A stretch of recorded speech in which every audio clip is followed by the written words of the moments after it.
Hello, everyone. Welcome. I am Mandana Mosanzadagan. I'm the Director of Member Engagement at Scholar Strategy Network. Thank you so much for joining us today. Great to have you all here. Just a quick note, we are recording this session so that you're aware, but I will be stopping the recording once we get to the Q&A portion. And I just want to, before we go into the focus of our session today, I just want to give a quick intro for anyone who may not be familiar with our network. The Scholar Strategy Network helps researchers connect with policymakers, civic leaders, and journalists, promoting the use of research evidence to improve policy and strengthen democracy. We currently have over 2,000 members across 36 chapters in the US. If you want to learn more about us and the ways that we support researchers, you can attend one of our upcoming SSN info sessions. And you can also get to know us just by going through our website. I'm going to be linking both of those in just a minute, so you'll see those in the chat. And you're also welcome in the chat to just share with us where you're joining us from and your affiliation. So feel free to do so.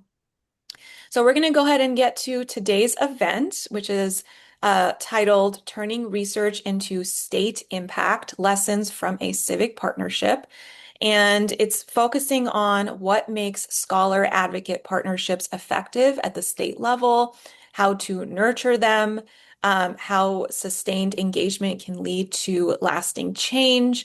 And leading this session are longtime collaborators, Alabama SSN co-leader Pete Jones, and Senior Research Associate at PARCA, Leah Nelson. And I'm going to be giving just short intros for both of our wonderful panelists, and then I'm going to have them take it from there.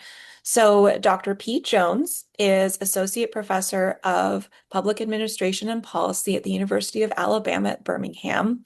His research focuses on the public budgeting processes and financial management of local and state governments. He also studies K through 12 public schools and considers the financial ramifications of various education policy issues. Leah Nelson is an experienced qualitative researcher and writer who began her career as a journalist. She spent time as a paralegal and investigator on post-conviction appeals for individuals on Alabama's death row. Prior to joining PARCA as a senior research associate, Leah was research director at the Alabama Appleseed Center for Law and Justice, where she designed and led mixed method participatory research action projects seeking to understand how court and justice systems are experienced by the people who run them, as well as the communities that they are designed to serve. So at this point, I am going to go ahead and hand it over to our panelists, Leah and Pete. And yeah, go ahead and you can take it from there. Excellent. Well, thank you very much for having us, and we appreciate everybody on the call. Glad to see some familiar faces there, and excited to share our story with you. So, as Mandana just mentioned, I'm a professor at UAB, and I think one important piece that she talked about was that I had previously studied a lot of education finance things.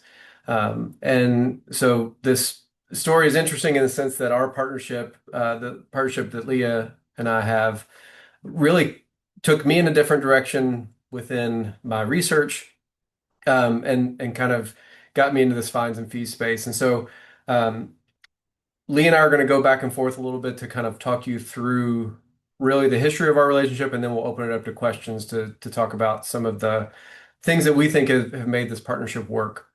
So I'll begin with Leah's great report here, Under Pressure, which was something she worked on in 2018, and talked with over 1,000 Alabamians across the state to really understand how fines and fees impacted their lives, whether it be the things they had to decide on how to pay them, or any of the collateral consequences of what happened when they owed them. So that came out in 2018, and Leah continued to do a lot of great work through her role as research director at Appleseed. In 2020, just in my kind of regular professor life, I came across a great article in the Urban Affairs Review on race representation revenue. And so, thinking about through a public finance perspective, how cities were using fines and fees revenue and whether they were or how they were responding to this type of revenue incentive. And the way this came together was with a former student of mine. Alex had been an MPA JD Joint Program student at UAB. And after she finished her MPA, had gone to work for Alabama Appleseed. I was teaching an undergraduate course on public service leadership, and I had Alex back to talk about her public service journey. And throughout the course of this conversation, the students really enjoyed talking to Alex. And I was then walking her out because the class was finished, and I just kind of casually said to Alex, "Hey, it seems like my field of public budgeting and finance is interested in fines and fees. I read a cool article a while back. Are you all interested in studying fines and fees?" And she said, "Actually, our research director has written a report. She's way into this. Let me connect you." So you can see the email there in November of 2021. She connects us, and then we met a couple weeks later, and that began this partnership. And the first collaboration was when Leah asked me to write a tax revenue impact analysis. Our state at the time would suspend your driver's license if you missed a payment on your fines and fees. And so I essentially wrote a big report that said every time they were suspended a driver's license, they ended up losing about $800 in tax revenue. And this was after they eventually collected the fines and fees that they wanted to collect. That because they were losing out on gas revenue, because of income tax revenue, sales tax revenue, that happened when someone lost their license because they ended up losing their job or they stopped driving, they didn't spend as much. The state was losing money with this policy. From there, Leah helped me draft, and really the folks at SSN were pivotal in this as well. Leah helped me draft a Dear Lawmaker letter. And then the folks at Alabama Appleseed took it from there. And because they did most of the work, I'm going to pass it to Leah here to really talk about how they used that letter in the legislative process. Thanks. And hi, everyone. I see a lot of familiar names. So I'm glad to be here. And thanks for inviting me. So, Alabama Appleseed is a research and policy organization. And as noted in my bio, my research background really is just that I have a journalism degree and I'm good at talking with people. So when it comes especially to sort of quantifying anything, I'm really out of my depth. We'd identified driver's licenses and suspensions, related to poverty as kind of the lowest hanging fruit that came out of that report that was referenced on the first slide. People described all kinds of horrible consequences when they owed fines and fees that they couldn't pay right away. Um, we were looking for something that was actionable, that had happened in other states, um, and ideally something where there would be something in it for the state of Alabama if they changed the law, as well as something in it for the people who would benefit from the change, because that's how advocacy has to go. So we'd been working on this bill since 2019. I think we had brought it every year in different versions. Um, Lawmakers were, first we had to educate them about the issue at all. This is a thing that Alabama does, and here are the consequences that it has for people. Is that really the consequence that you want for poverty? And people generally would agree, no. Overall, there was bipartisan support for changing this. But law enforcement is a really powerful voice here. They would come in and say, all of these people are dangerous drivers, and Appleseed's actually trying to make the roads more dangerous. Uh, Over time, and the bill would die. Over time, I came to understand that a significant anxiety that was hiding underneath the hyperbolic, everyone will die in a traffic accident rhetoric was a fear that money would be lost, different types of revenue from fines and fees, and also reinstatement fees that are paid uh, and go to a specific agency that relies in part on them as part of its budget. Um, at that time, I was sort of in conversation with advocates and academics around the country about how to move this kind of conversation forward, because we were all realizing at the same time that human rights arguments were not going to win, even in blue states, honestly, when there's concern about revenue. So when I connected with Pete and realized he knew how to figure out how much money a policy change might cost or lose the state, I explained this issue to him. We kind of met, crunched data together, figured out what information I had that he needed. Um, he wanted to write a big report. I wanted one number. He wrote a big report, and then we figured out how to pull out one number. It was $804. That's how much the state loses when someone loses their driver's license because of debt. And the picture you see here is me and a bunch of people, including three of the women who participated in the survey that underpinned all of this, standing behind Governor Kay Ivey as she ceremonially signed the bill. So that was a pretty awesome moment. And we would not have gotten there but for having this $804 number, which was really imaginable to lawmakers. They were like, "Oh, well, that sounds bad. We like having $804. What do we have to do?" Next slide.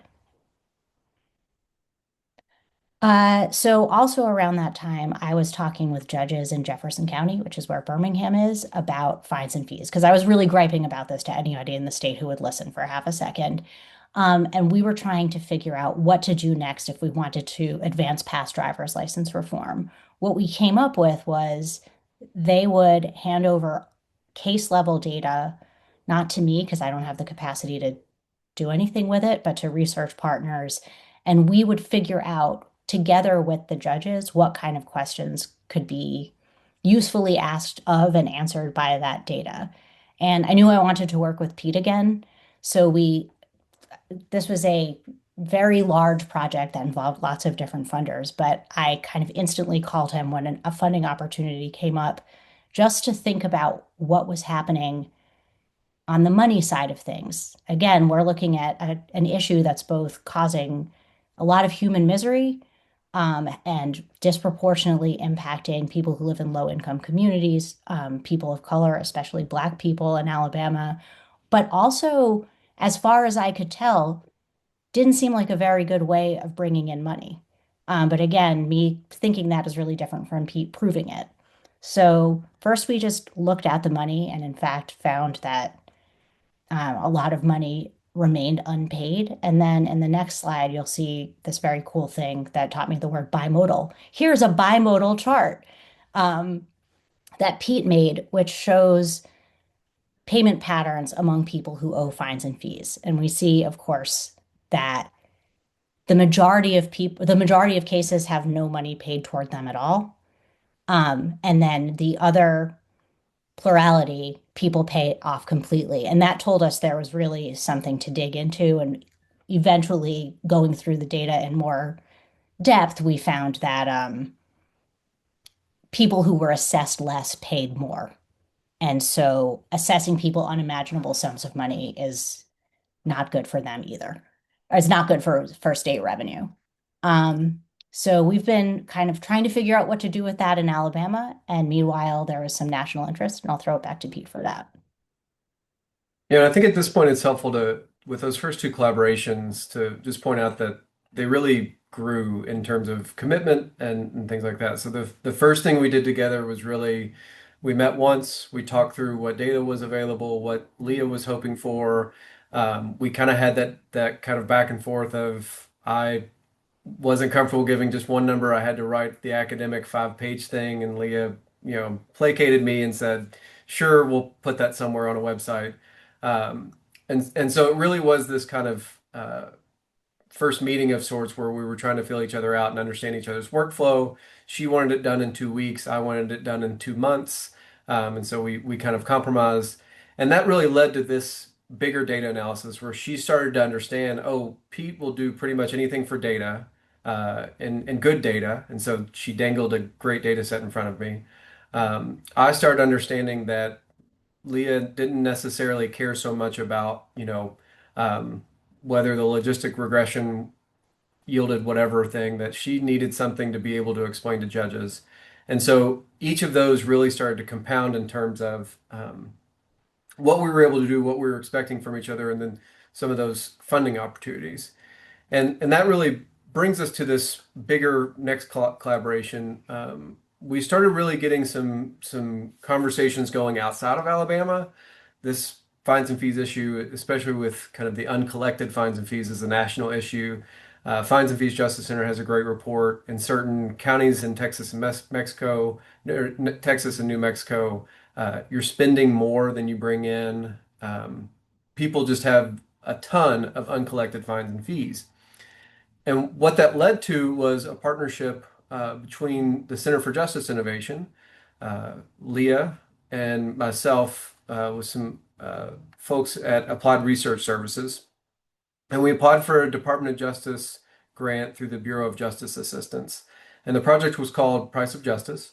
And essentially, what we did was take what Leah had done with the Jeff Project, where she was working with those Jefferson County judges, where she got that great data set. And then what I did in terms of kind of that financial analysis and understanding who was paying, how much they were paying, all of those different questions. And we got the federal government at the time to agree to let us take that on the road and work with other jurisdictions. And so ultimately, we were at a point where we had 6 sites. You can see them there: the state of Delaware, the state of Montana, and then Virginia, Douglas County, which is Omaha, Nebraska, Missoula, Montana, which is an absolutely beautiful place if you have never been, and El Paso, Texas. And Lee and I were really able to kind of take this partnership to the next level and start to, one, we got some great funding to do the things, but really start to branch out and work with other jurisdictions. Um, the sad end of that is that that was terminated in 2025, April of 2025. Um, but it led to another conversation. And again, because we had built this trust, because we understood what the data was, and because we were really interested in continuing to do this work, we developed another grant application through Arnold Ventures, where we went back to Jefferson County and the judges were essentially saying to us, "Great, you told us we're not collecting anything, so what do we need to do about it?" And we convinced them to essentially what Leah just said, if you assess people less, they pay more. And so we said, if you just charge folks who we think probably won't pay, and you tell them just pay us $100 and give them a short time period, most folks will be able to come up with that money, and they're probably likely to pay more. And then you're clearing the case. So you're saving money as the court system because you're not having to keep track of people. Some folks paying in perpetuity, or some folks, take several years to pay off their fines and fees. And so we developed a study. We looked at folks who were kind of in our historical data set. They were paying about $273 on their case, but they had remaining balance almost over $1,000. Then we looked at people over a year and we said, look, we had some eligibility requirements, and folks who weren't eligible paid about $129 and still owed upwards of about $1,300. But then we had folks who were eligible and said, no, thanks, I'm not able to get the $100 right now, or I'm not, for whatever reason, I don't want to be part of the study. And they only paid $61. And then we had another set of folks who took the deal, paid $100, and cleared the case. And so we were really able to show those judges, look, if you assess less, you're able to clear this case, and you're probably able to bring in, if not the same amount of revenue, at least an amount of revenue that doesn't blow a hole through your budget. And then that led to another collaboration, which I'm going to pitch it back to Leah to kind of bring us home with this. Yeah, so the other thing that surfaced through all of our work together was how hard it is to make changes within courts, often for really invisible reasons.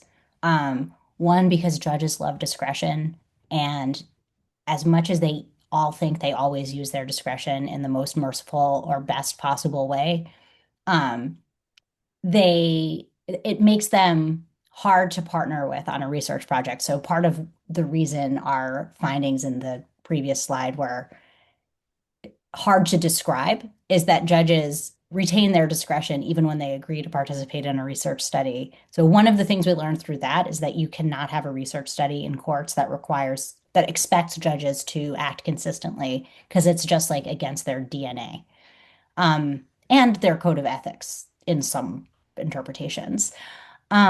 But the other thing is like software and division of labor in courts is really weird and creates a lot of extra work and a lot of friction between people. And there are no managers in courts. There's everybody has an assigned task and no one's in charge of like um, making sure everybody even can work together. There's no HR department, there's an IT department, but it has no flexibility.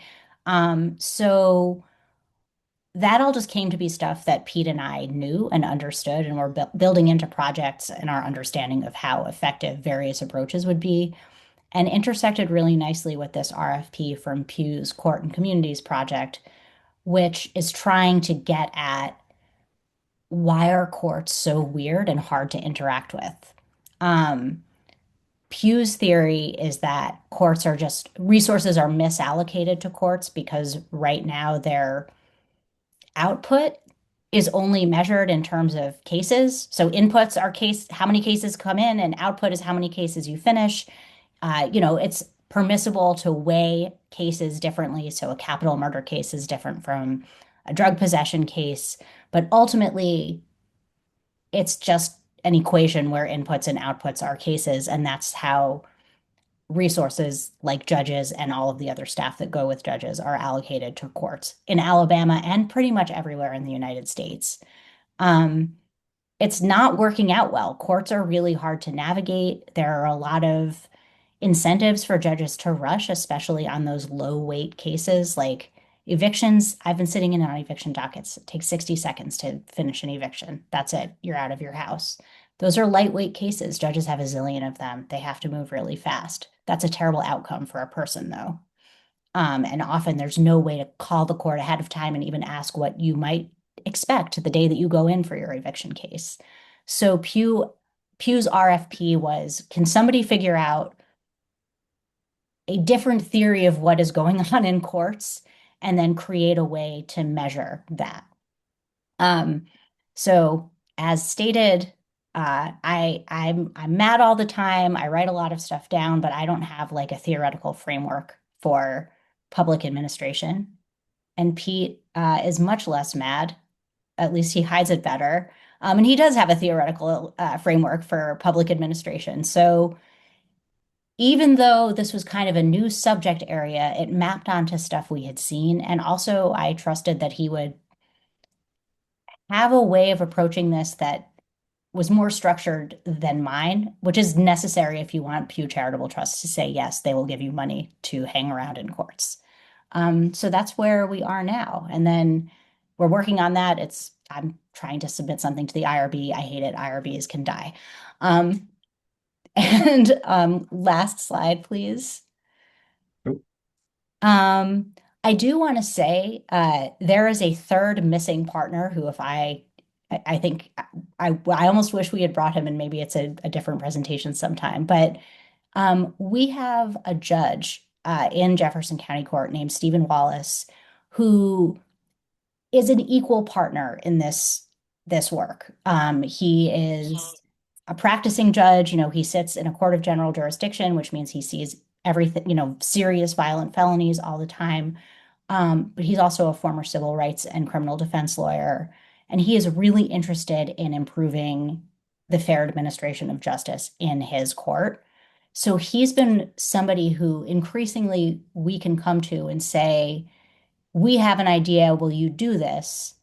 Or he can come to us and be like, how would we go about raising money to fix this problem? Like, what assets do we need to demonstrate the problem, create information that would point towards a solution, and then implement that solution? So I just want to, both for credit where it's due, but also because it's an essential component of this work, having that relationship and a couple of other less firm relationships with people that have hard power has been really, really valuable in keeping this work going. I think Thanks, that's Leah. All right, I'm gonna stop sharing here and just I'll kind of conclude with a few thoughts that hopefully resonate with you during the presentation. But one of the things that we recommend if you're trying to develop a relationship like this is to really start small. I think our first collaboration was something that was really low stakes. I think if I had ghosted Leah, like it wouldn't have been existential. It ended up working out really well, but for both of us, it was low stakes relative to other pieces. And then the second kind of hopefully takeaway is that a relationship like this, that once you start to build it, it requires you to kind of get out of your comfort zone a little bit, but the payoff is incredible.